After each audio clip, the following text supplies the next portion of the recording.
lebih 1 menit nih. Nah, saatnya kita mulai nih untuk acara webinar pada malam hari ini. Baik, sebelum kita mulai, saya ucapkan salam dulu ya.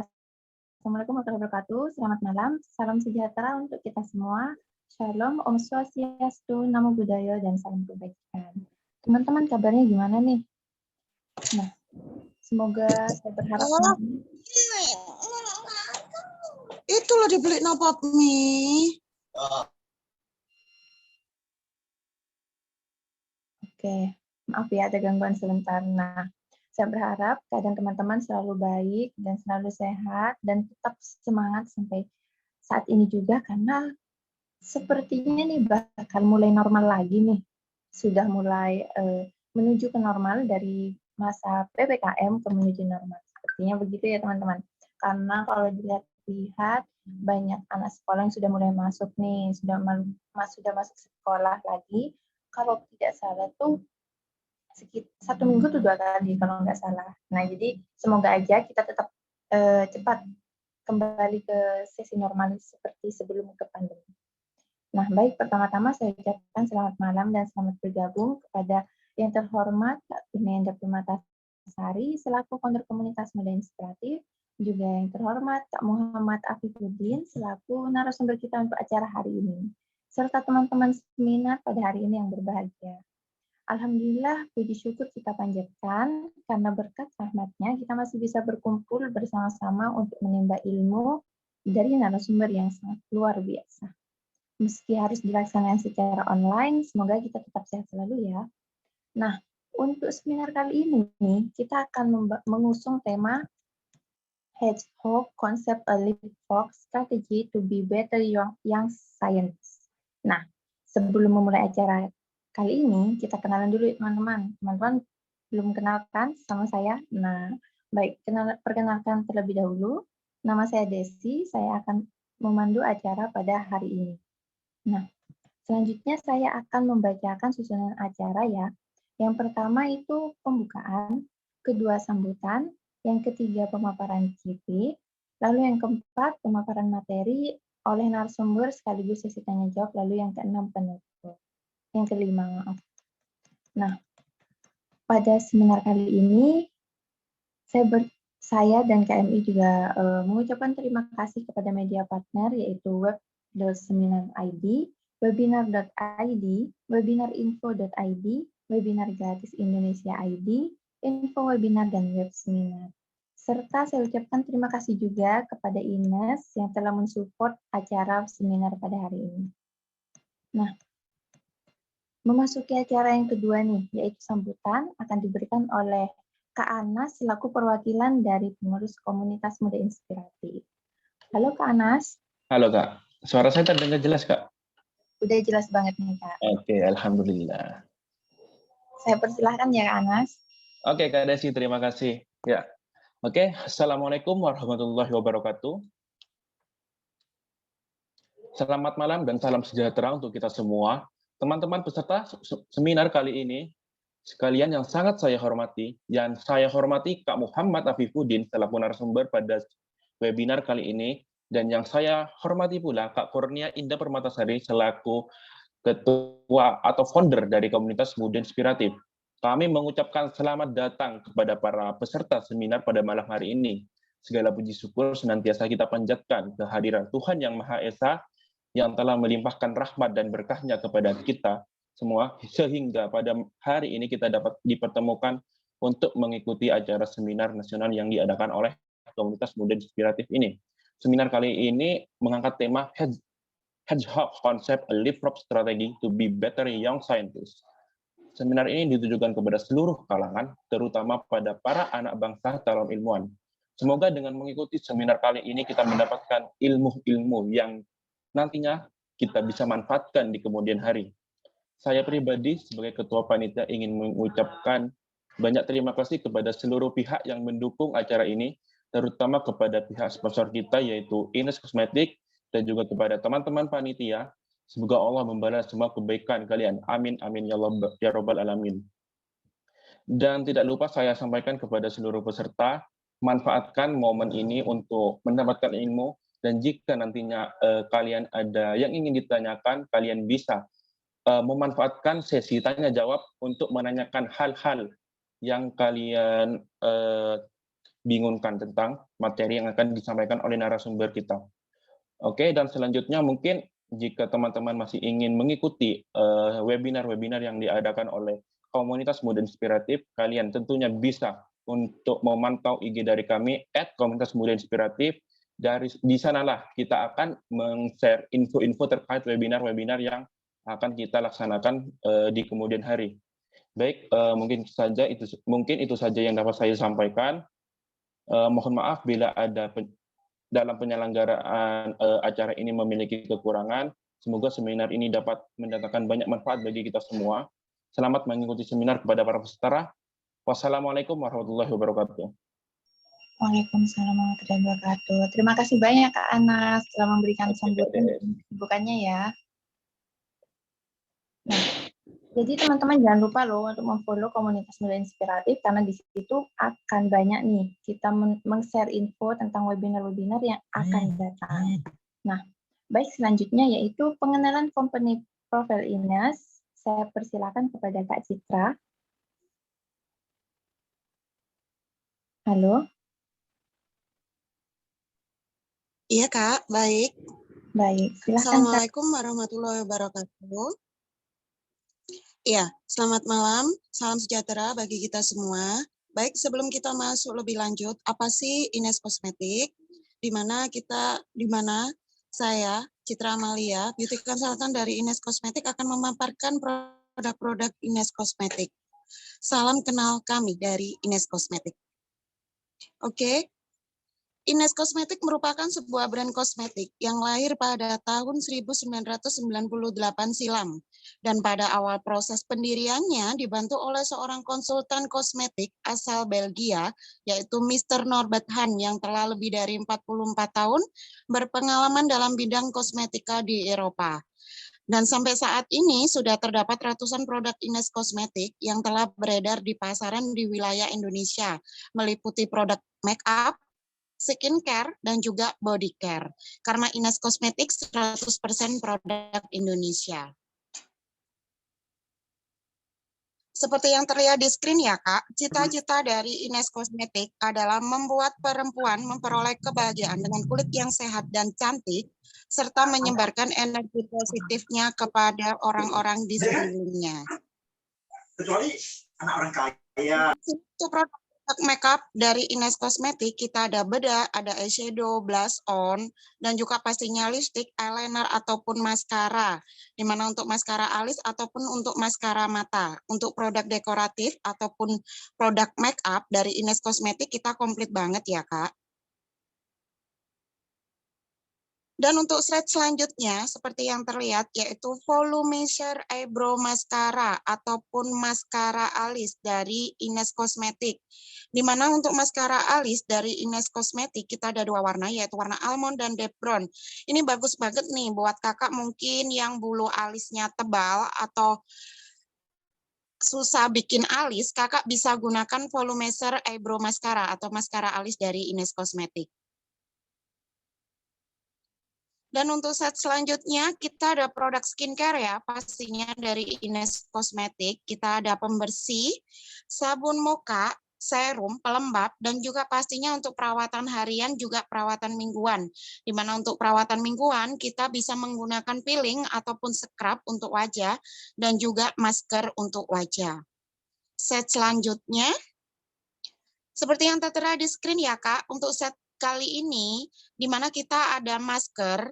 Masker dari Ines kita ada dua macam, yaitu brush on peel off mask untuk normal ke kering, dan juga deep cleansing clay mask untuk normal ke berminyak. Untuk produk body care dari Ines Kosmetik, kakak juga bisa dapatkan ya, mulai dari all over body scrub, dan juga body butter, body scrub, body satin, dan juga cologne dari Ines Kosmetik. Untuk produk body care dari Ines Kosmetik kita banyak banget ya, mulai dari atas sampai bawah kecuali hair. Dan untuk Ines Kosmetik dapat diperoleh di Shopee Tokopedia, CDID, Lazada, Zalora, Bukalapak, The Efting, dan pastinya beberapa online shop yang tertera, ataupun kakak juga bisa dapatkan produk-produk Ines Kosmetik di toko-toko kosmetik terdekat di kota Anda. Dan untuk more informasi dari Ines Kosmetik, kakak bisa deh langsung masuk di Ines Kosmetik Instagram ataupun FB dari Ines Kosmetik ataupun www.ines.co.id, langsung download aplikasi My Ines di Play Store. Dan untuk set selanjutnya, jika kakak ingin melakukan pemesanan atau ingin tahu nih produk-produk Ines Kosmetik, boleh deh kakak hubungin Citra dengan nomor 0823 3731 0731. Bisa screenshot deh untuk nomor ini apabila buat kakak ataupun mungkin teman-teman yang cantik ataupun cewek cowok, boleh deh kak langsung tanya-tanya produk Ines Kosmetik.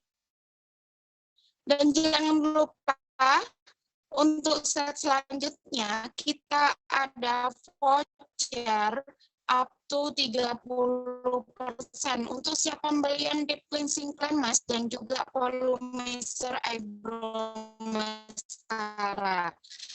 Untuk slide yang ini boleh juga screenshot Kak, karena di sini ada kode voucher dan juga nomor telepon. Baik, terima kasih kepada kakak yang sudah memberikan waktu dan tempatnya untuk presentasi dari produk Ines Kosmetik. Pastinya di masa pandemi seperti ini,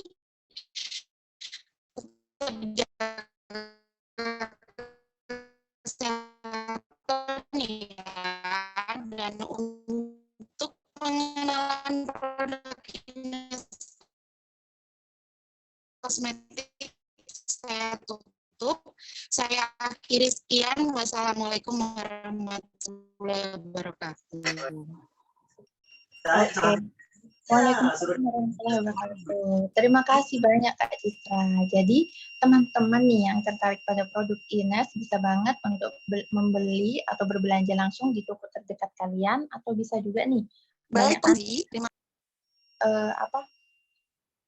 online shop seperti Shopee, Tokopedia banyak banget, dan juga bisa juga beli di webnya Ines, atau bisa juga tadi menghubungi nomornya Kak Citra yaitu 0823 3731 0731. Baik, kita ke acara selanjutnya yaitu menampilkan CV dari Kak Afif ya. Bisa minta tolong Kak Anggi tampilin CV dari Kak Afif.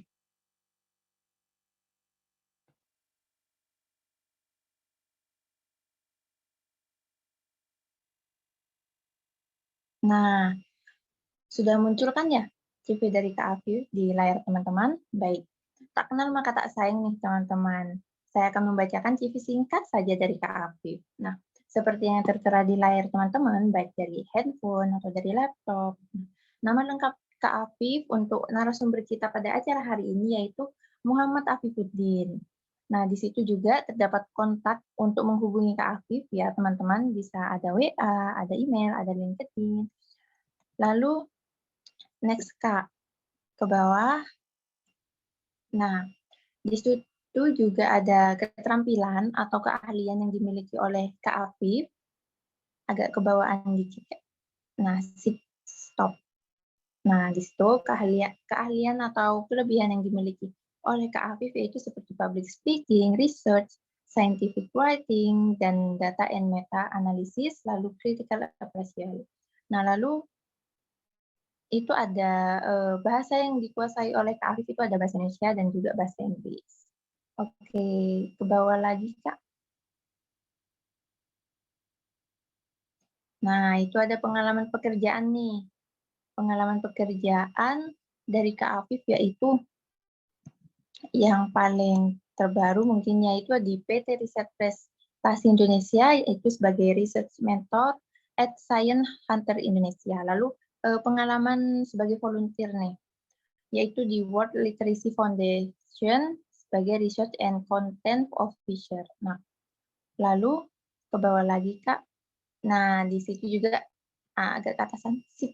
Nah, di situ juga ada pengalaman organisasi dari Kak Afif sendiri, itu sebagai laboratorium mahasiswa UII di bagian direktur tuh tahun 2020, terbaru banget. Lalu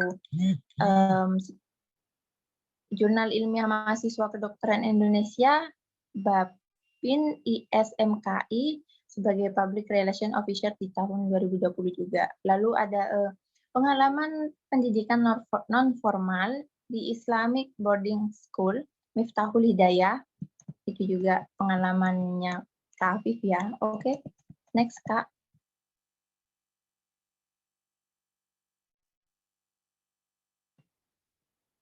Di situ juga ada leadership, ada kelas, juga ada project dan license yang juga sering diikuti oleh Kak Afif. Di situ juga ada workshop dan training yang pernah diikuti oleh Kak Afif.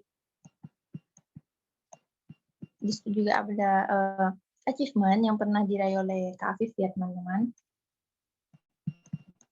Nah, stop Kak. Oke.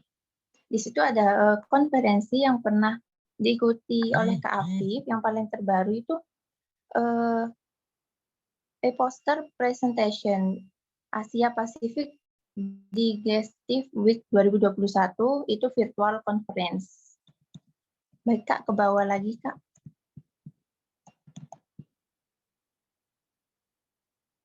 Nah, itu juga ada pernah mempublikasi sebuah jurnal yang paling terbaru itu di tahun 2019, yaitu Journal of Gastroenterology and Hepatology Foundation. Oke Kak, bisa ke bawah lagi.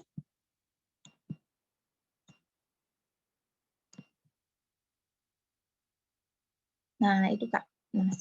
Nah, itu kompetisi yang pernah diikuti oleh Kak Afif banyak banget nih. Sudah dari tahun 2018, 2019, 2020, ada juga 2021 Kak, itu bisa di-scroll ke bawah. Nah, yang paling terbaru nih, itu APDW JGHF Educational Grant di Asia Pacific Digestive Week. Itu yang paling terbaru nih. Baik, itu sekian pembacaan CV dari Kak Afif. Nah, untuk teman-teman, saya ingatkan untuk men-screenshot acara pada hari ini karena untuk berjaga-jaga nih jika nantinya bakalan ada kendala dalam pengisian dan feedback. Baik, untuk acara selanjutnya yaitu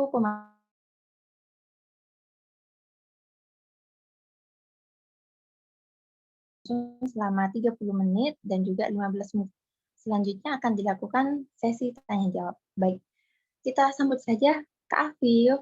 Selamat malam Kak Afif. Selamat malam. Suara saya kedengar nggak ya? Kak Afif, gimana kabarnya nih Kak? Baik. Suara saya kedengaran nggak ya? Agak hujan di sini. Oke. Oke, kalau boleh tahu kesibukannya akhir-akhir ini apa nih Kak? Kesibukannya sebenarnya sekarang lagi ada beberapa kegiatan magang, volunteer, dan juga melanjutkan kuliah karena masih pendidikan profesi. Itu aja sih. Cukup sibuk juga ya Kak. Sangat aktif nih sepertinya Kakak di kampus nih. Ya, namanya juga mahasiswa ya. Kan harus ambis. Benar juga nih Kak. Nah, sebelumnya saya ucapkan terima kasih ya Kak karena sudah meluangkan waktunya nih untuk mengisi acara pada hari ini. Ya. Ya, baik. Untuk Kak Afif bisa langsung saja ke materi. Oke, izin share screen ya. Share screen-nya udah kelihatan belum ya? Sudah Kak. Oke, selamat malam teman-teman semuanya. Assalamualaikum warahmatullahi wabarakatuh. Sebelumnya makasih banyak nih karena diberi kesempatan buat sharing ya, bukan buat ngasih materi. Sebenarnya lebih ke sharing apa yang menjadi unek-unek dalam diri saya sendiri, itu terkait dengan menjadi seorang yang saintis, dan khususnya buat KMI atau komunitas muda inspiratif yang sudah menjadi platform pembelajaran apapun sih random secara gratis gitu. Nah, di sini saya ingin menyampaikan materi terkait hedgehog. Kalau artinya sih landak ya. Cuman itu nanti berkaitan tentang makna-makna dari mitologi Yunani yang bisa teman-teman gunakan prinsip-prinsipnya untuk menjadi seorang yang saintis atau peneliti-peneliti muda. Jadi materi ini mungkin akan banyak relate dan benar-benar nyambung kalau misalkan teman-teman emang ke depannya mau berkarir dalam dunia R&D atau yang atau menjadi seorang peneliti gitu. Baik itu di peneliti akademis kayak mau di peneliti industri atau di wilayah manapun gitu. Nah, oke. Nah, ini mungkin teman-teman beberapa familiar ya dengan orang-orang yang ada di gambar ini, mungkin sebagian tidak. Yang pertama jelas kalau yang paling atas adalah yang paling muda deh. Yang paling muda adalah Elon Musk. Kemudian ada Baharudin Yusuf Habibie, almarhum mantan presiden kita yang juga seorang peneliti. Kemudian ada David Baltimore, beliau adalah seorang biologis, seorang ahli biologi, terutama bioteknologi, asal Amerika, yang punya banyak sekali reputasi hasil penelitian, dan orang yang sampai sekarang dinobatkan menjadi peneliti, salah satu peneliti paling berpengaruh di bidang fisika adalah aspek Alain. Gitu. Nah, sebenarnya pasti perbedaan dan kesamaan antara keempat-empatnya. Kalau teman-teman perhatikan, mungkin banyak orang yang tahu kalau Elon Musk adalah seorang pengusaha, salah satu pengusaha tersukses, salah satu orang terkaya, salah satu orang yang punya banyak sekali pengaruh, terutama dalam bidang industri electric vehicle gitu.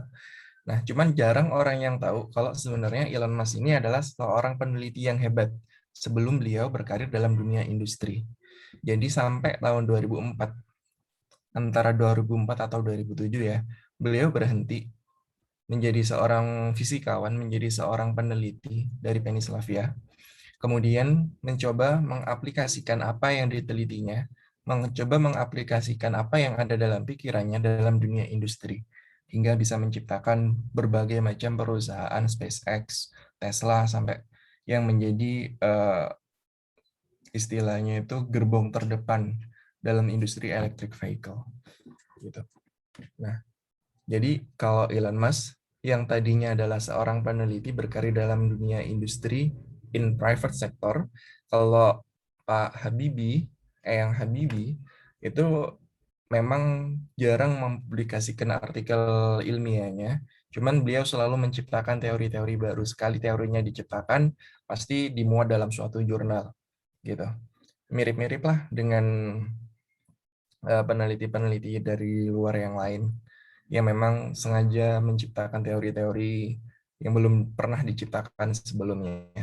Cuman bedanya kalau Pak Habibie atau Eyang Habibie itu lebih banyak mengaplikasikan apa yang sudah diteliti dalam dunia industri yang public sector, yang ada dalam dunia pemerintahan. Jadi pemerintah maunya apa, Eyang Habibie-nya maunya apa, dicari jalan tengahnya, di sana arah beliau bergerak. Kemudian kalau David Baltimore dan juga aspek lain lebih ke arah peneliti-peneliti akademis.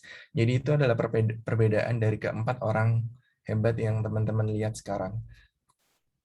Tapi kesamaannya adalah masing-masing dari keempat orang-orang yang teman-teman lihat sekarang itu memiliki satu goals, memiliki satu hal yang sudah dimulai dari awal dan terus dikejar sampai akhir hayatnya. Gitu. Sampai sekarang. Dan nggak akan berhenti berinovasi, nggak akan berhenti mencari atau menemukan atau menciptakan hal-hal baru yang sudah dimulainya sejak awal. Itu adalah kesamaannya. Nah, kenapa kok hasil penelitian mereka, kenapa kok karya mereka itu bisa diterima? Satu, karena mereka tahu kira-kira dunia kita sekarang ini tuh posisinya seperti apa, kondisinya seperti apa. Dan karya yang mereka ciptakan itu bisa diterima oleh masyarakat, bisa diterima oleh society yang sekarang ada. Artinya nggak ketinggalan zaman gitu. Jadi ketika mereka melakukan suatu penelitian, maka mereka mencoba mendesain apa yang akan terjadi di masa depan. Nah, oleh karena itu, alangkah baiknya kalau sebelum mengarah ke hedgehog, sebelum mengarah ke hedgehog, kita belajar dulu tentang dunia VUCA. Oke, VUCA ini sebenarnya sebuah singkatan ya. Yang pertama adalah V atau volatilitas, di mana dunia kita sekarang ini berkembangnya itu sangat-sangat cepat, bergeraknya itu sangat-sangat cepat. Siapapun yang nggak bisa mengikutinya pasti akan kehilangan arah, pasti akan ketinggalan, dan pasti akan tereliminasi. Nah, di tahun 2019, bulan Desember ketika saya ke India, tepatnya di Kolkata, itu saya benar-benar melihat kesenjangan yang sangat-sangat tinggi gitu. Ada orang yang bisa menggunakan taksi, taksinya walaupun nggak sebagus taksi-taksi di Indonesia ya.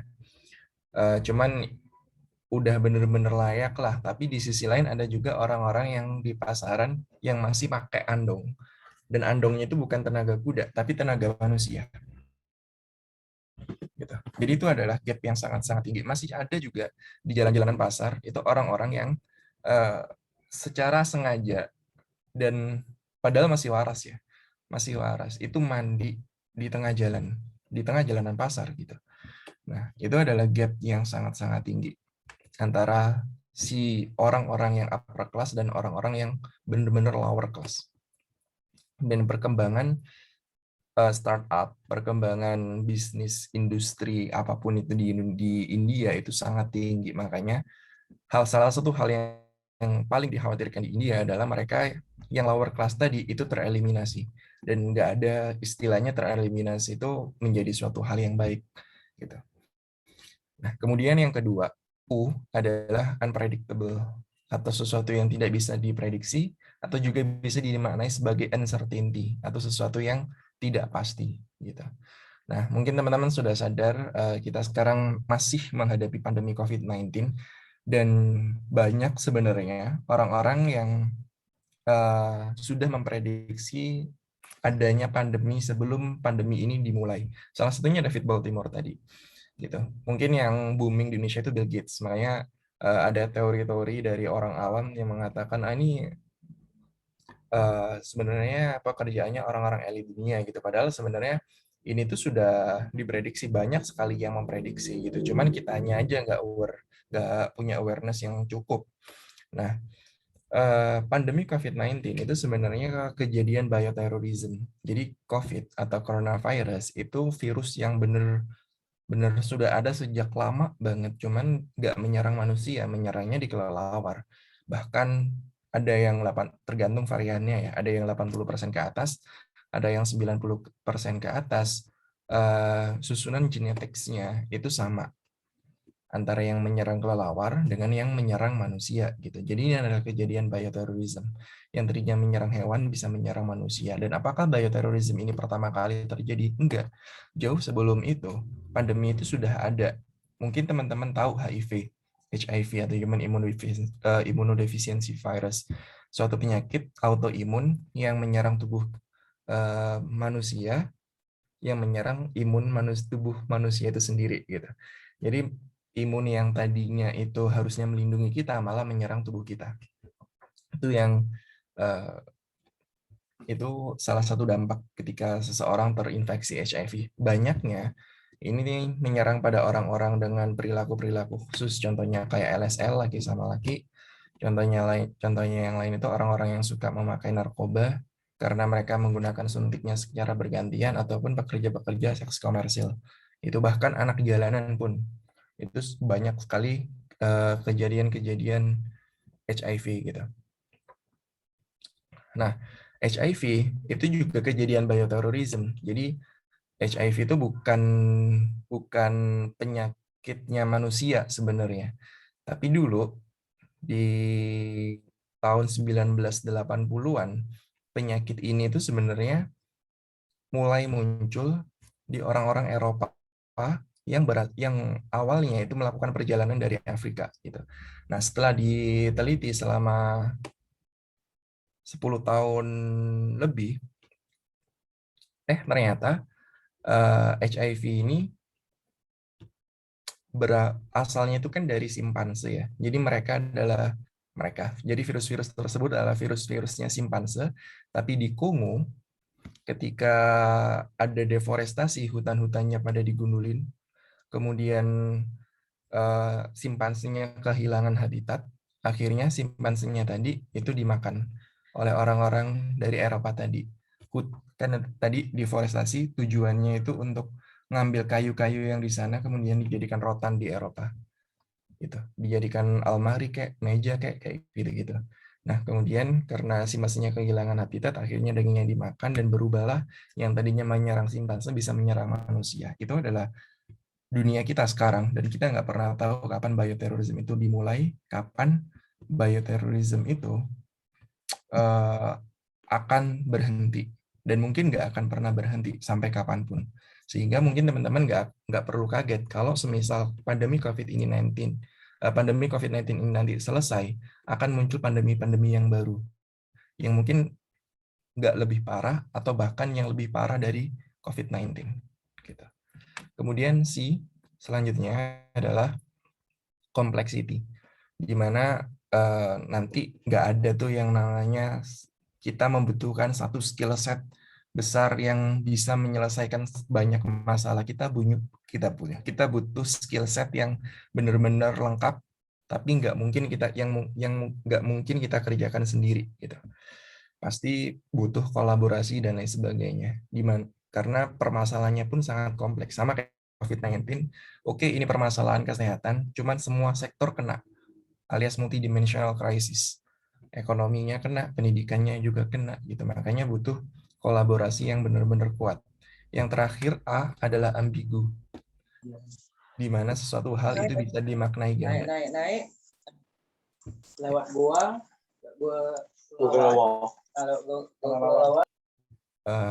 ada suara masuk ya. Oke. Ambigu atau sesuatu yang bermakna ganda. Mungkin teman-teman, ini sebenarnya data-data yang iseng ya, data yang saya tampilkan.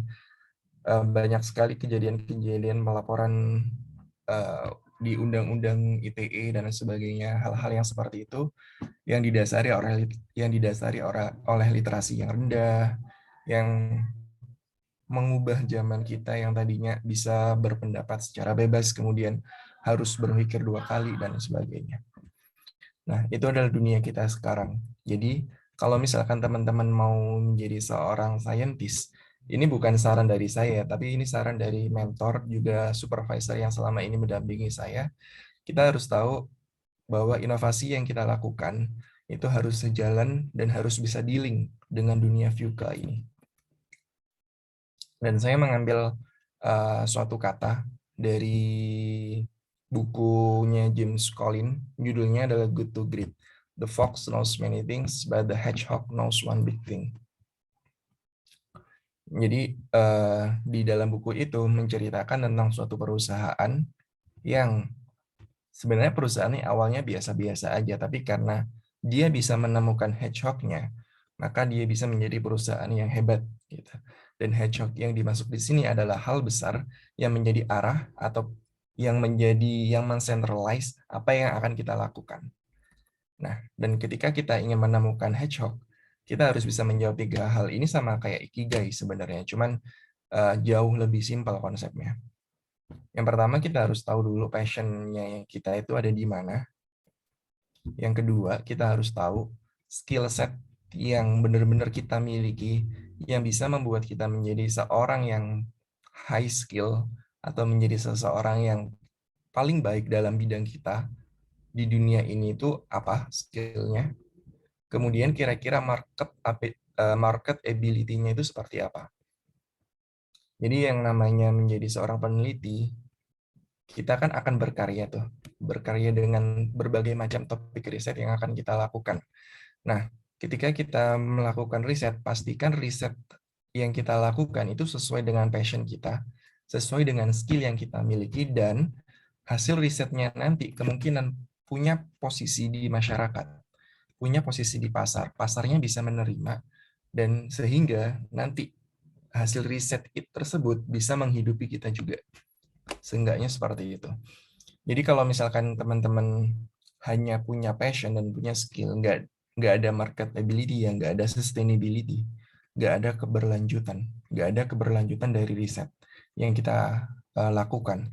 Kalau hanya passion dan juga marketability tanpa adanya skill, yang nggak ada hasil, mau ngelakuin apa gitu. Kemudian yang kalau marketability aja sama saja kita nggak punya value. Biasanya nih sering kali terjadi, oh ini lombanya ini sering-seringnya ngarah temanya ke sini nih. Ini anak-anak mahasiswa banget sih. Lombanya ngarahnya ke temanya arahnya sini, arahnya ke cancer. Ya sudah, aku mau penelitian di area cancer aja. Padahal sebenarnya passionnya bukan di cancer. Passionnya misalkan di mental health, ya, bukan di cancer. Maka nanti kalau misalkan demand-nya udah hilang, udah nggak akan dilanjutkan.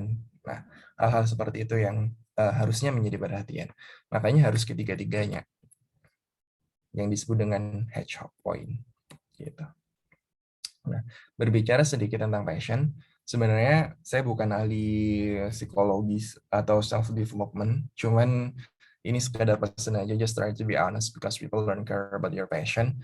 Karena seringkali seperti tadi, oh ini kayaknya asik nih penelitiannya dalam area biomolekular, ya sudah aku ke biomolekular aja ngikut gitu.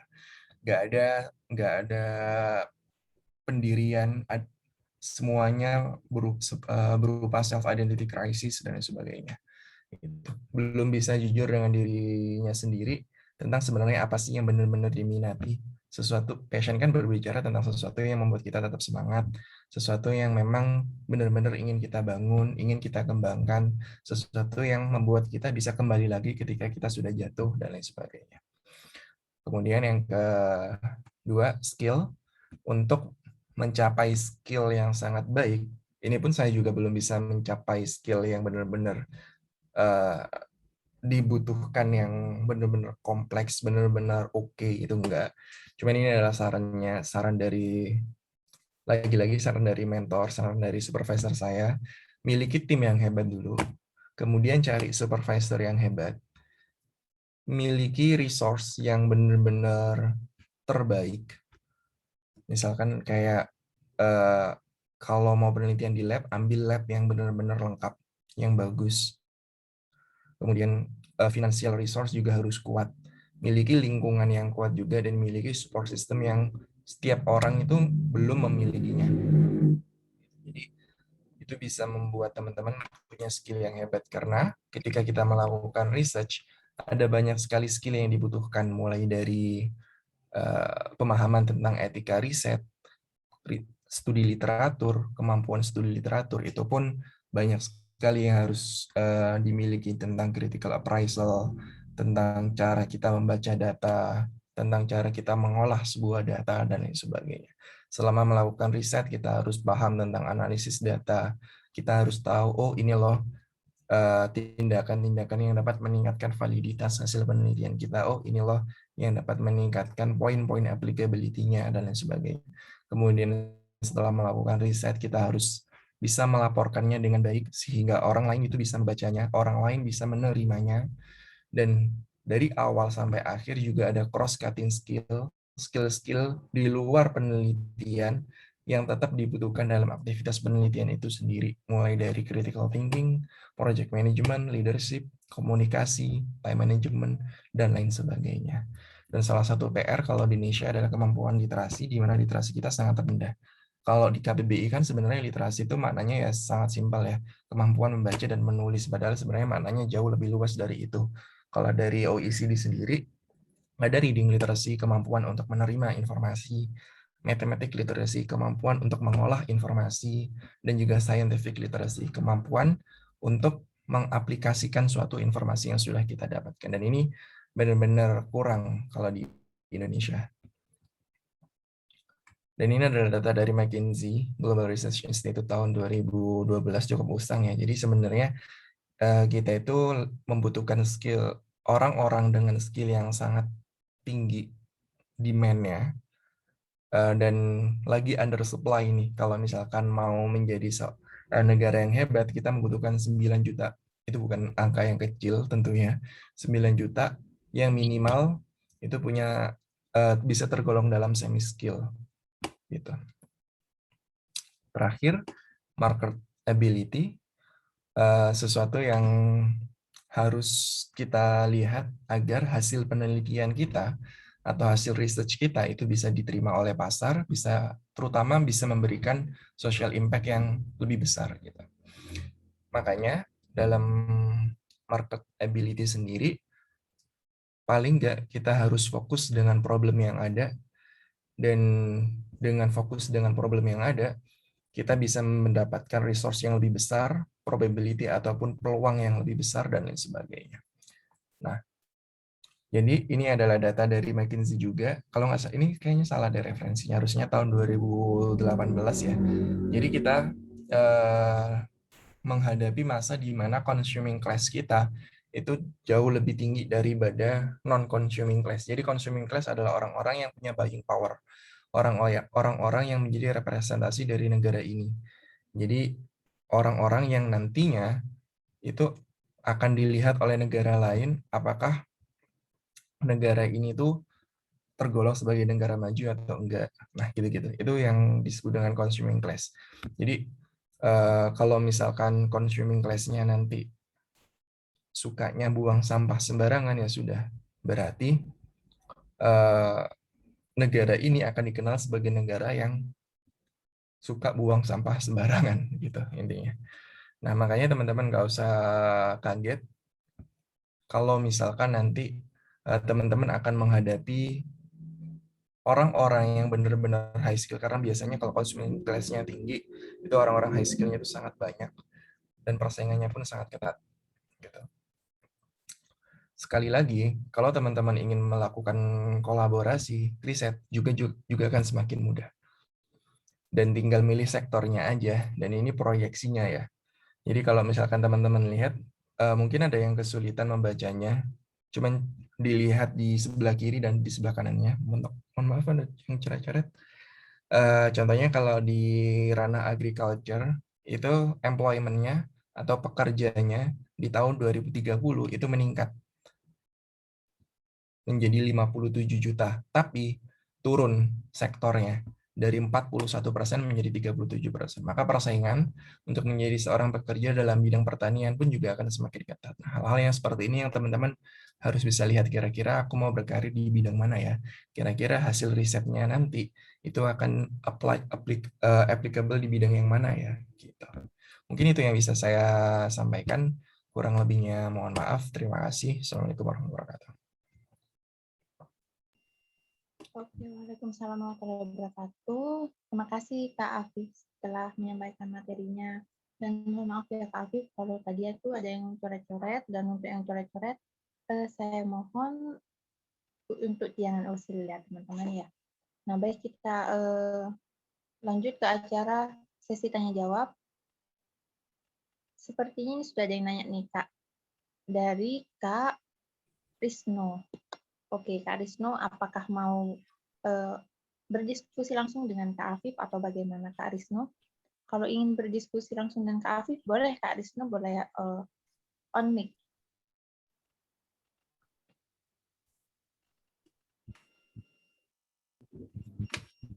Halo, Kak Risno? Ya, bismillahirrahmanirrahim. Assalamualaikum warahmatullahi wabarakatuh. Ya, perkenalkan nama saya Risnu Wijandono ya. Saya mau nanya, pertama, sejauh mana pemerintah Indonesia dalam hal memperhatikan perkembangan iptek? Sama yang kedua, mengapa banyak warga negara Indonesia yang berkarir di luar negeri dalam hal sains ya? Apakah karena di luar berpenghasilan bagus, atau government atau pemerintah yang kurang mensupport daripada WNI tersebut gitu. Sekian. Oke, terima kasih atas pertanyaan yang telah diberikan. Yang pertanyaan pertama dulu ya. Sebenarnya saya bukan orang politik, jadi mungkin ini agak apa ya istilahnya, agak-agak nggak objektif ataupun agak-agak nggak valid ya kalau saya menjawab. Cuman dari sudut pandang saya sendiri, apakah sudah mendukung? Iya, mendukung, terutama di akhir-akhir ini. Mungkin dari tahun 2017 ya, ketika program-program SDGs itu banyak digalakkan oleh pemerintah gitu dalam dunia iptek. Cuman apakah cukup? Enggak. Makanya harus ada leapfrog harus ada loncatan yang jauh lebih besar gitu. Kita kasih contoh realnya aja, misalkan dalam dunia pendidikan nih, teman-teman kan sekarang banyak sekali tuh program-program magang yang sebenarnya saya sendiri sangat ngiri, buset nih program-program magang yang cross-link dengan dunia industri itu baru ada setelah saya udah mau lulus gitu loh. Jadi kayak mungkin bukan terlambat, tapi benar-benar ya ini adanya dan harus benar-benar dipercepat gitu. Itu sih kalau dalam dunia iptek. Cuman saya secara gamblangnya dari sisi politics itu saya nggak berani menjawabnya ya gitu. Cuman kalau pertanyaan kedua, saya lebih tertarik kenapa kok banyak yang berkarir di luar negeri. Sebenarnya saya sendiri magang itu di salah satu perusahaan luar negeri, bukan perusahaan Indonesia gitu, perusahaannya Mr. Singh. Nah, kenapa berkarir di sana? Karena di Indonesia emang sektornya nggak ada gitu. Sekarang kalau teman-teman ditanya, pernah nggak teman-teman melihat ada satu perusahaan yang membuka lowongan intern atau peluang belajar untuk anak-anak yang mau berkarir dalam dunia health technology? Gitu. Pasti kesulitan kan? Bahkan kalau kita lihat di luar sana, teknologi itu benar-benar sangat digerakkan. Jadi memang marketnya belum ada atau sektornya belum ada. Banyak yang masih dikembangkan di sini ya, di Indonesia sendiri gitu. Tahun 2019 bulan September itu saya pergi ke Antwerp menghadiri salah satu kongresnya EMSA dan di sana ada workshop Da Vinci Robot namanya. Nah, Da Vinci Robot itu adalah robot bedah. Jadi kalau di Indonesia kan misalkan ada yang mau pasang ring jantung, maka nanti harus ada dokter anestesi, harus ada dokter jantung, dan juga harus ada dokter bedah yang harus berdiri minimal 1 kali 24 jam agar operasi tersebut berhasil. Gitu. Nah, sementara ketika saya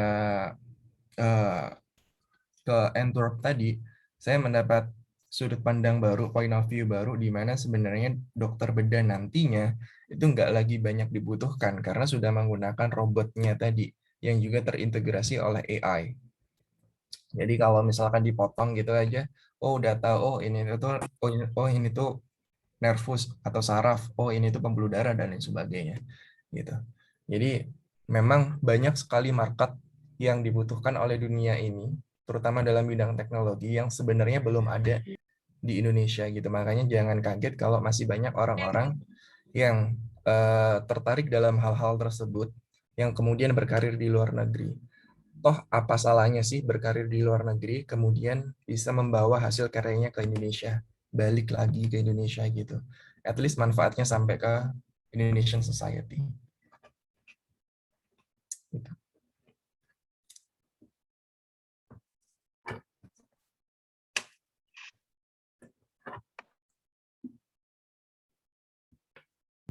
Oke, mungkin Kak Risno ada feedback, Kak? Ya, terima kasih atas jawabannya. Namun menurut saya daripada perkembangan sains ya, jadi yang pasti adalah harus diseimbang ya, atau harus laras. Jadi kalau ingin membangun daripada negeri ya, atau negara Indonesia ini, yaitu dalam hal masyarakat sendiri, kemudian pemerintah, kemudian juga swasta gitu ya, swasta dari dalam hal pengusaha gitu, yang di luar government atau pemerintah gitu. Karena kalau hanya masyarakat sendiri saja menurut saya kurang seimbang gitu ya, maksudnya gitu. Kemudian dalam hal pemerintahan yang pasti harus ada planning yang jelas, seperti contoh kalau dalam Orde Baru atau kita bisa lihat Pak Soeharto dulu kan ada namanya Replita, rencana pembangunan 5 tahun. Nah itu dalam 5 tahun tuh apa target kita yang mau kita capai gitu kan. Nah kalau sekarang namanya RPJP, rencana pembangunan jangka panjang gitu. Nah kalau kita lihat dari sisi aspek politik, apa namanya, masih banyak beberapa proyek daripada pemerintah ini yang masih belum apa namanya, berjalan gitu ya. Saya tidak tahu nih apakah karena politiknya atau karena masyarakat yang belum apa namanya, koordinasi gitu. Makanya karena itu banyak daripada warga Indonesia sendiri yang berkarir di luar, karena di luar itu kan hidupnya terjamin ya gitu. Itu aja sih dari saya. Oke, mungkin Kak Risnu bisa mau berdiskusi untuk pertanyaan selanjutnya atau bagaimana, Kak?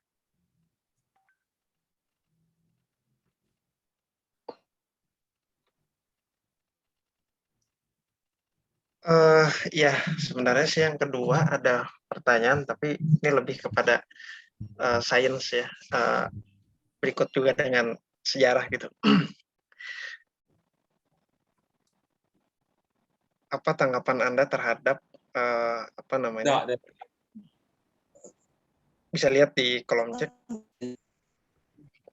Bentar. pemerintah yang menolak vaksin Nusantara karena nggak lulus BPOM.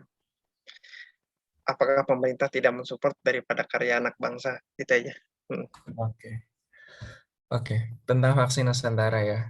Oke, tentang vaksin Nusantara sebenarnya saya kenal dengan salah satu pemimpin penelitinya, bukan pemimpin, salah satu ketua pengawas penelitian vaksin Nusantara, gitu. Nah sebenarnya saya nggak tahu redaksi pemerintah yang menolak vaksin Nusantara itu menyata adanya. Kalau saya mendengar dari beliau, sebenarnya pemerintah itu nggak menolak, cuman memang mau melanjutkan studinya. Jadi dalam mengimplementasikan suatu obat, terutama vaksin, itu tahapnya itu memang sangat panjang, 4 tahapnya. Fase 1 untuk safety-nya, fase 2 efikasinya, fase 3 untuk nanti adverse effect-nya, dan fase 4 untuk marketnya gitu. Dan sampai sekarang pun belum ada vaksin di dunia ini yang nyampe fase 4, maksimal nyampe fase 3, Sputnik, itu yang dari Rusia.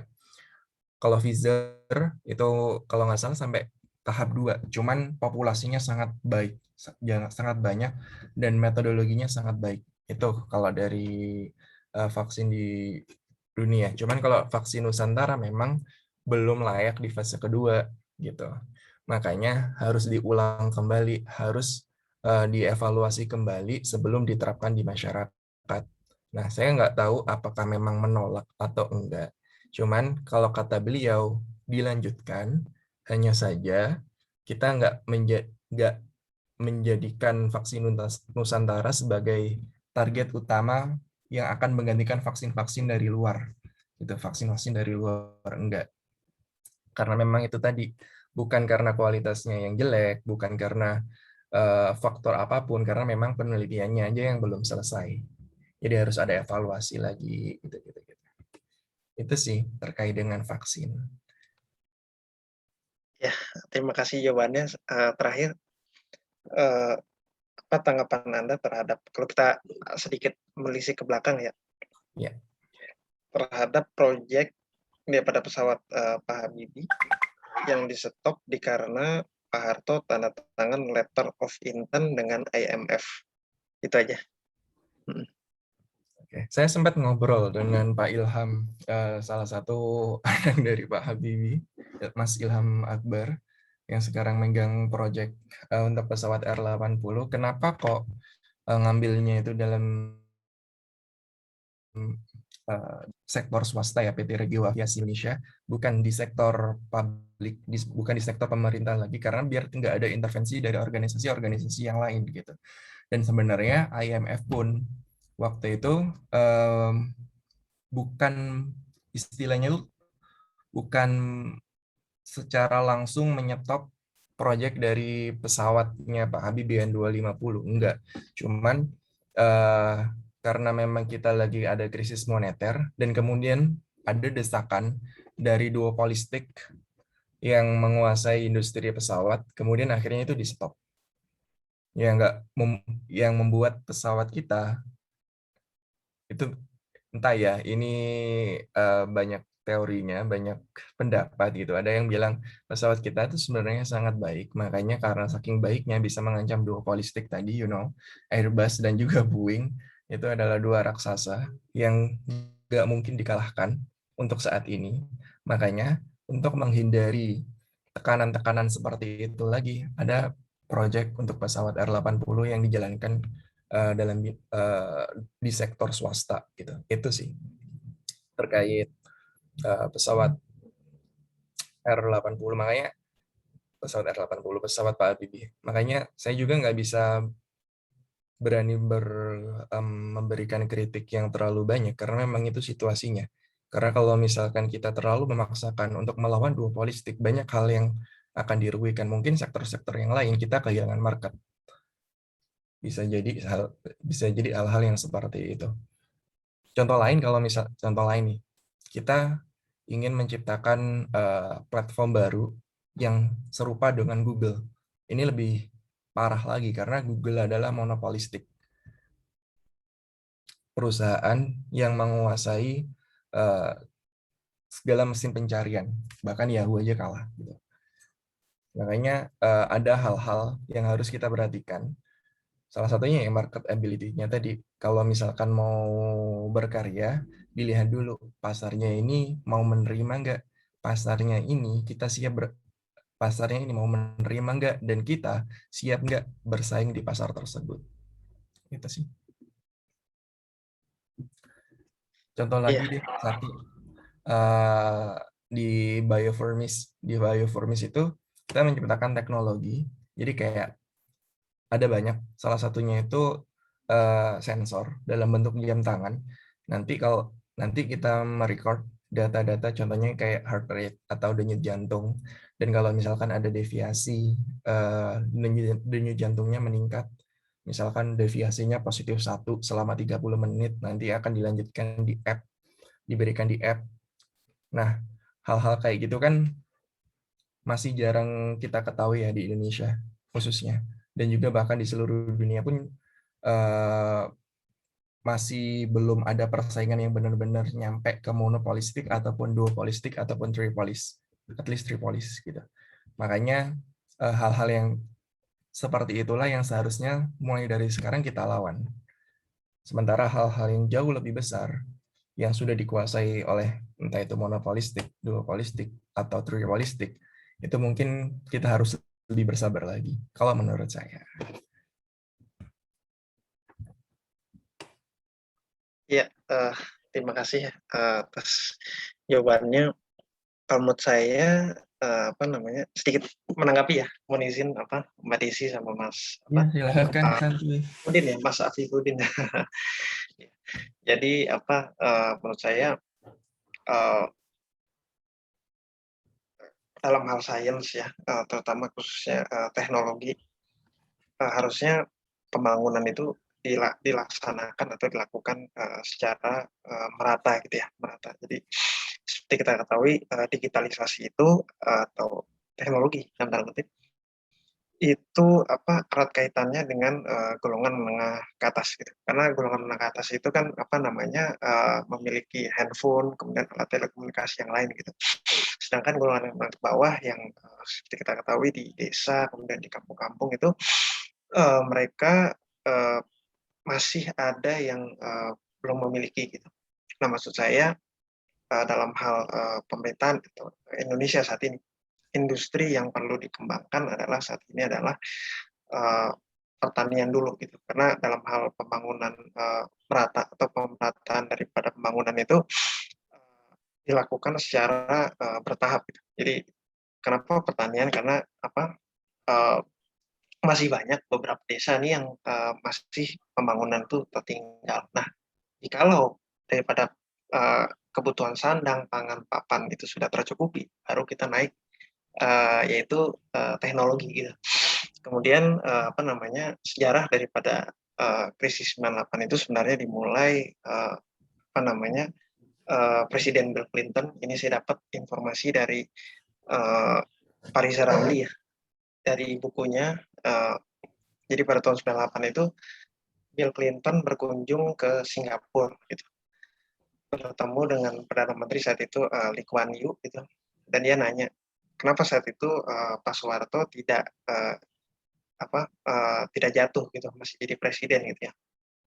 Nah, apa namanya, kemudian Lee Kuan Yew bilang bahwa beliau ini berpolitik seperti raja Jawa gitu. Karena kan saat itu kita masih memakai Undang-Undang Dasar 1945 yang asli gitu ya, belum yang amandemen.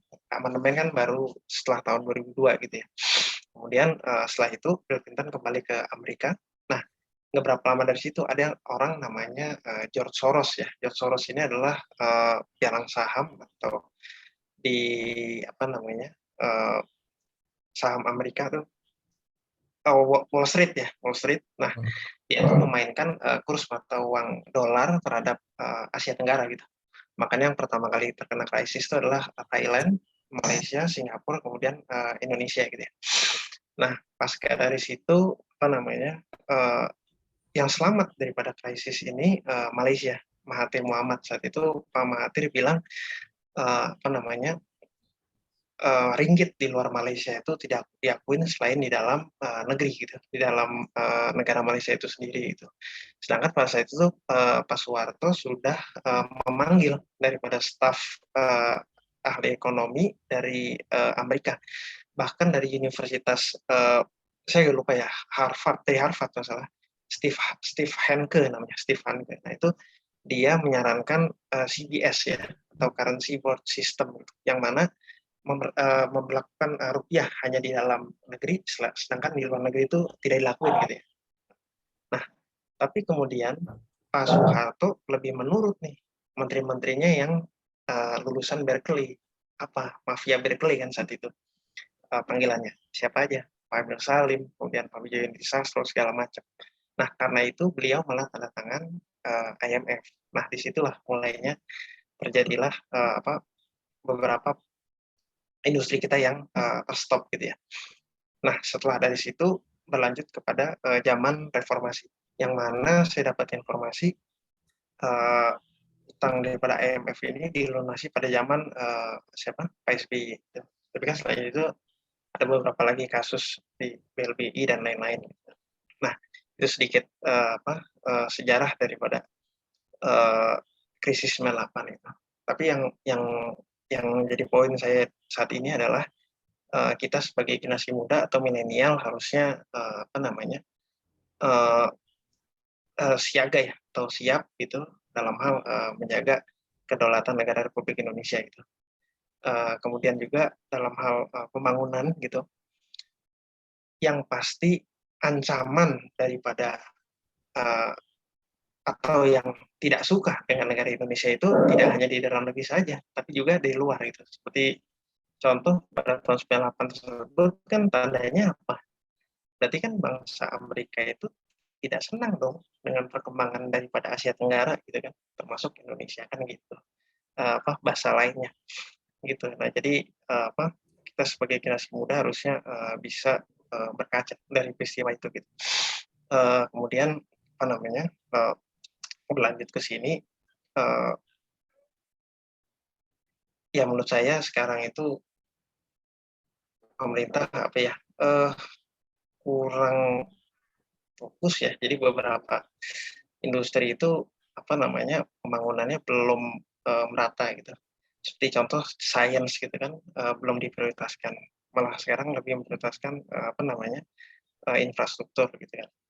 Ya, saya sih berdoa aja mudah-mudahan Indonesia jadi lebih baik lah daripada yang sebelum-sebelumnya. Itu saja. Terima kasih.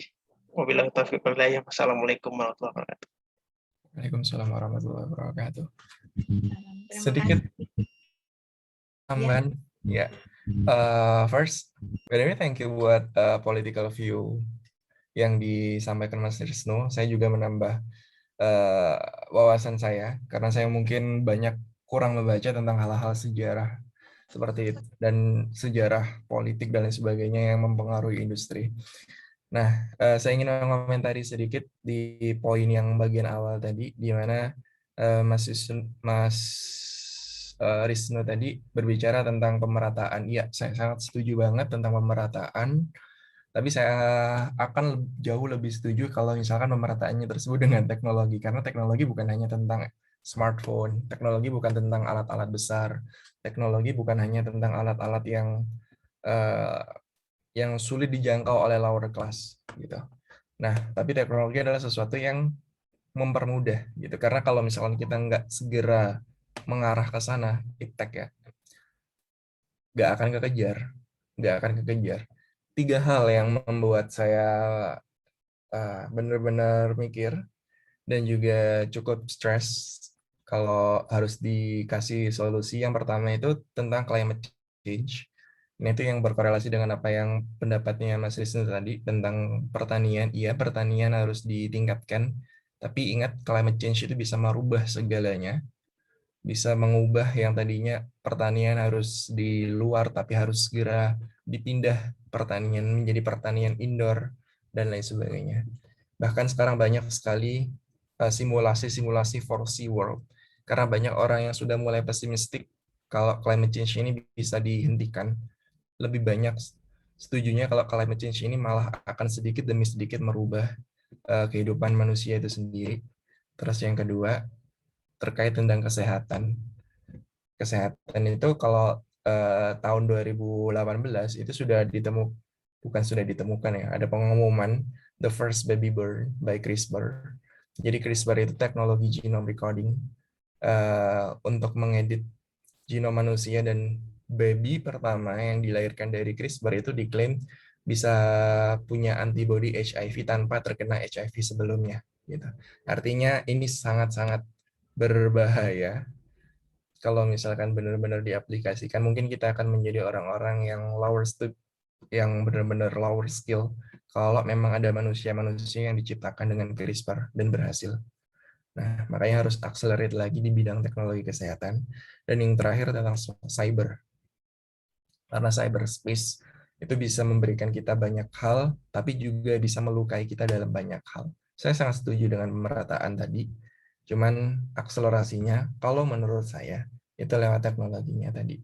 Sesuatu yang memang bisa mempermudah kehidupan manusia, walaupun kadang-kala kalau kita nggak aware, juga bisa mengancam.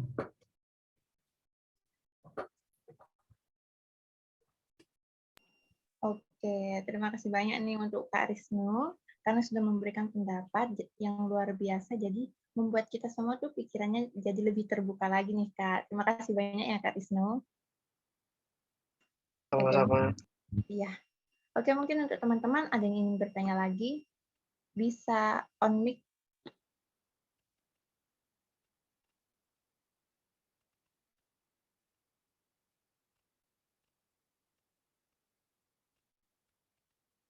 Mungkin kalau teman-teman malu bisa juga nih, bisa menulis di kolom chat yang telah tersedia seperti yang dilakukan oleh Kak Rizno tadi. Yuk teman-teman yang ingin bertanya, boleh banget nih, nggak usah malu-malu.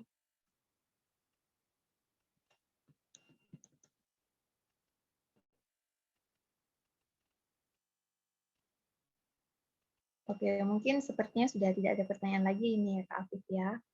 Baik, sebelumnya saya ucapkan terima kasih nih kepada Kak Afif telah memberikan materi yang sangat luar biasa. Kita sudah sharing bersama nih dengan teman-teman yang sudah join di Zoom ini. Nah, baik, karena penyampaian materi dan sesi tanya jawab sudah berakhir, kan, jadi kita akan menutup acara pada hari ini.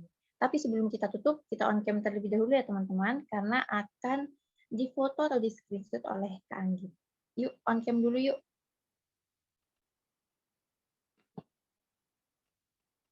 Yuk, yang belum on cam, kita tunggu.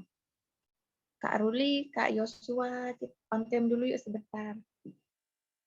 Kak Aida, Kak Cinta bisa on cam yuk.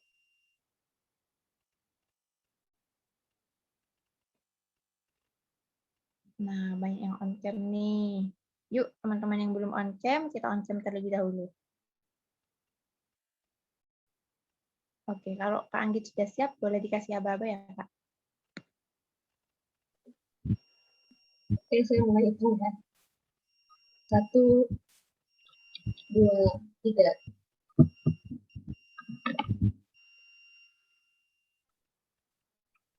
Sudah Kak Desi, silakan.